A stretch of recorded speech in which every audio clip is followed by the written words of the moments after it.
Assalamualaikum warahmatullahi wabarakatuh. Perkenalkan, nama saya Ramadan Umar, mahasiswa Universitas Nusa Cendana Kupang, Fakultas Keguruan dan Ilmu Pendidikan, Program Studi Pendidikan Fisika. Pada kesempatan kali ini, saya akan membahas materi tentang fluida. Video ini saya buat untuk memenuhi tugas mata kuliah yang saya ambil, yaitu Kapita Selekta Fisika Sekolah 1 yang diasuh oleh Bapak Marsibani. Untuk lebih jelasnya, langsung saja mari simak penjelasan video berikut ini. Yang pertama yaitu tentang pengertian fluida. Fluida merupakan istilah yang sering digunakan untuk menyebut segala jenis benda atau zat yang dapat mengalir. Nah, skala bentuk cairan yang dapat mengalir disebut dengan fluida, entah itu dalam bentuk gas atau dalam bentuk cair. Nah, zat gas dan zat cair termasuk fluida karena memiliki sifat yang sama, yaitu zat tersebut dapat mengalir dari satu tempat ke tempat yang lainnya. Kemudian selanjutnya adalah jenis-jenis fluida.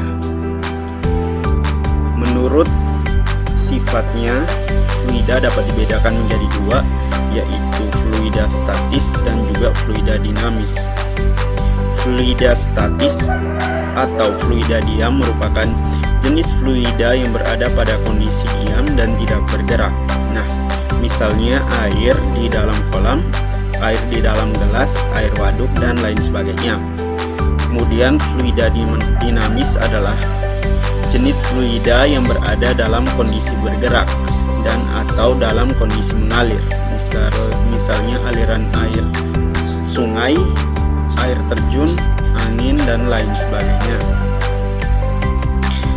Kemudian sifat-sifat fluida statis.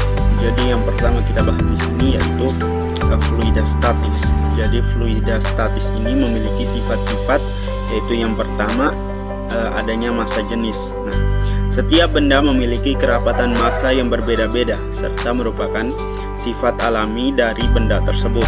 Dalam fisika, ukuran kepadatan atau densitas benda homogen disebut sebagai massa jenis, yaitu massa persatuan volume. Secara matematis, massa jenis dapat dirumuskan dalam Rho sama dengan M per V, di mana Rho adalah massa jenis suatu zat, kemudian M adalah massa, dan V adalah volume. Kemudian sifat yang selanjutnya yaitu tekanan hidrostatis. Tekanan hidrostatis disebabkan oleh fluida tak bergerak. Tekanan hidrostatis yang dialami oleh suatu titik di dalam fluida diakibatkan oleh gaya berat fluida yang berada di atas titik tersebut. Secara matematis, tekanan dirumuskan sebagai P sama dengan F per A. Sedangkan tekanan hidrostatis adalah pH sama dengan Rho kali G kali H, di mana pH adalah tekanan hidrostatis, Rho adalah massa jenis suatu zat, G adalah percepatan gravitasi, dan H adalah ketinggian tinggi fluida. Kemudian selanjutnya adalah tekanan total. Tekanan total atau tekanan mutlak merupakan tekanan dari keseluruhan total yang dialami benda atau objek. Sehingga mengaitkan dengan pengertian tersebut dapat dirumuskan bahwa P sama dengan P0 tambah Rho GH. Kemudian selanjutnya adalah hukum-hukum yang berlaku dalam fluida statis. Yang pertama adalah hukum Pascal. Hukum Pascal menyatakan bahwa tekanan yang diberikan kepada fluida dalam sebuah ruangan tertutup akan diteruskan sama besar ke segala arah. Ketika kita melihat gambar yang ada di sini, tekanan oleh gaya sebesar F1 terhadap pipa 1 yang memiliki luas penampang pipa A1 akan diteruskan oleh fluida menjadi gaya angkat sebesar F2 pada pipa 2 yang memiliki luas penampang pipa A2 dengan besar tekanan yang sama. Jadi, dapat disimpulkan bahwa P1 sama dengan P2, di mana P1 adalah F1 per A1 dan P2 adalah F2 per A2. Kemudian hukum-hukum fluida selanjutnya adalah hukum Archimedes. Nah, hukum Archimedes menyatakan bahwa benda yang dicelupkan sebagian atau seluruhnya ke dalam fluida akan mengalami gaya ke atas. Besar gaya ke atas tersebut besarnya sama dengan berat fluida yang dipindahkan oleh benda, di mana Fa sama dengan Rho kali V kali G. Di dalam hukum Archimedes terdapat 3 peristiwa, yaitu peristiwa terapung, melayang, dan tenggelam. Suatu benda dikatakan terapung jika massa jenis benda tersebut lebih kecil dari massa jenis fluida. Kemudian suatu benda dikatakan melayang jika massa jenis benda tersebut sama dengan massa jenis fluida. Dan suatu benda dikatakan tenggelam jika massa jenis benda tersebut lebih besar daripada massa jenis fluida.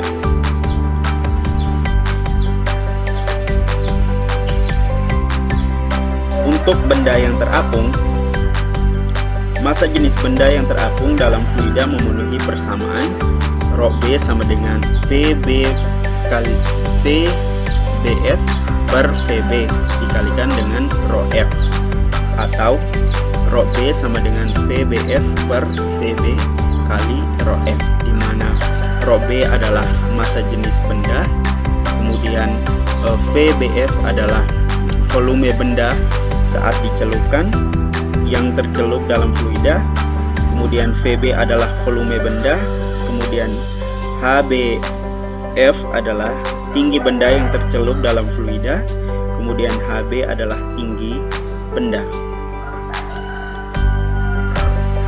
Untuk benda yang tenggelam,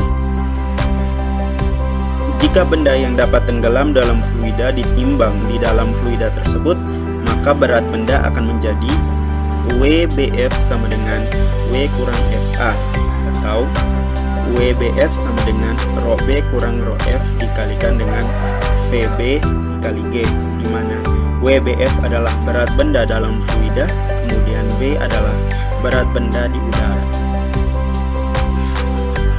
Untuk aplikasi fluida statis dalam kehidupan sehari-hari, contohnya seperti dongkrak hidrolik, kemudian mesin hidrolik pengangkat mobil, kemudian kapal laut dan kapal selam, kemudian rem hidrolik, terus ada juga balon udara, dan masih banyak lagi aplikasi fluida statis dalam kehidupan sehari-hari.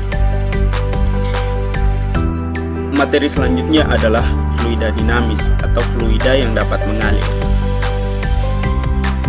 Yang pertama mengenai debit aliran atau Q. Debit aliran adalah besaran yang menunjukkan volume fluida yang mengalir melalui suatu penampang setiap satuan waktu.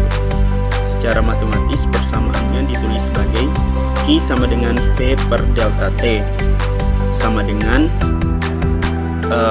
V adalah A kali V kali delta T per delta T, sehingga didapatkan A kali V, di mana V adalah volume fluida yang mengalir, kemudian T adalah waktu, A adalah luas penampang, V kecil adalah kecepatan aliran, dan Q adalah debit aliran fluida.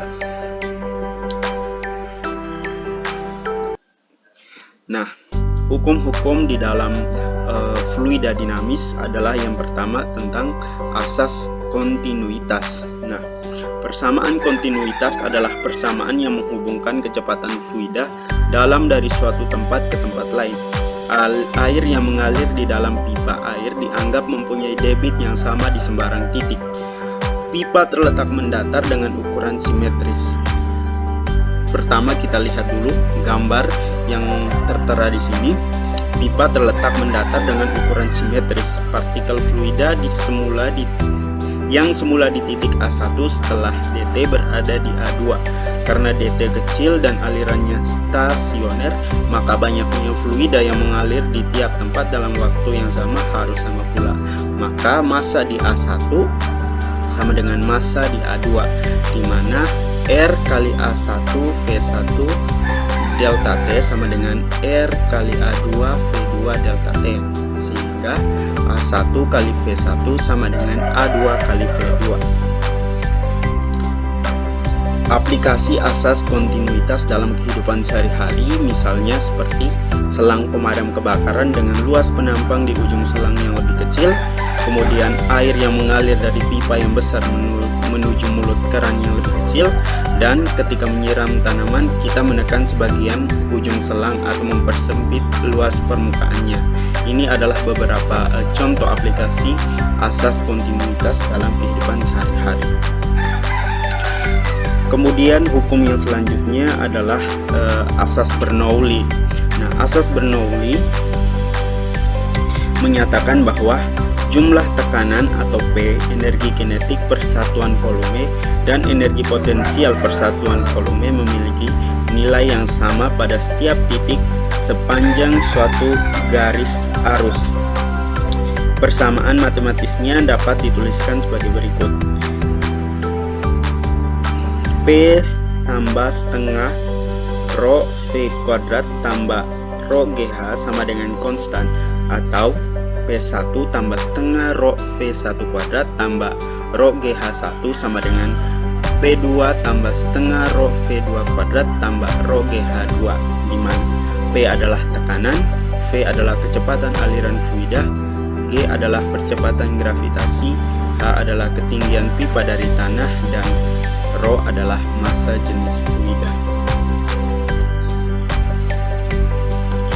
Aplikasi asas Bernoulli dalam kehidupan sehari-hari. Yang pertama adalah gaya angkat pesawat. Pesawat bisa terbang karena memanfaatkan hukum Bernoulli yang membuat laju aliran udara tepat di bawah sayap. Karena laju aliran di atas lebih besar, maka mengakibatkan tekanan di atas pesawat lebih kecil daripada tekanan pesawat di bawah. Akibatnya, terjadi gaya angkat pesawat dari hasil selisih antara tekanan di atas dan di bawah dikali dengan luas efektif pesawat. Maka, gaya angkat pesawat dapat dirumuskan sebagai F1 kurang F2 sama dengan setengah rho A dikali V2 kuadrat kurang V1 kuadrat. Selanjutnya adalah alat ukur Venturi atau venturimeter. Venturimeter ketika kita melihat gambar yang ada di sini, venturimeter dipasang dalam suatu pipa aliran untuk mengukur laju aliran suatu zat cair.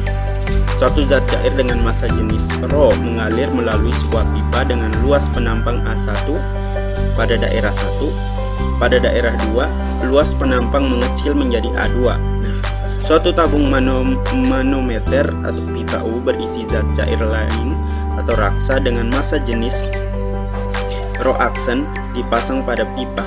Kecepatan aliran zat cair di dalam pipa dapat diukur dengan persamaan V sama dengan A2 akar dari 2 rho aksen per rho kali GH dibagi dengan rho kali A1 kuadrat kurang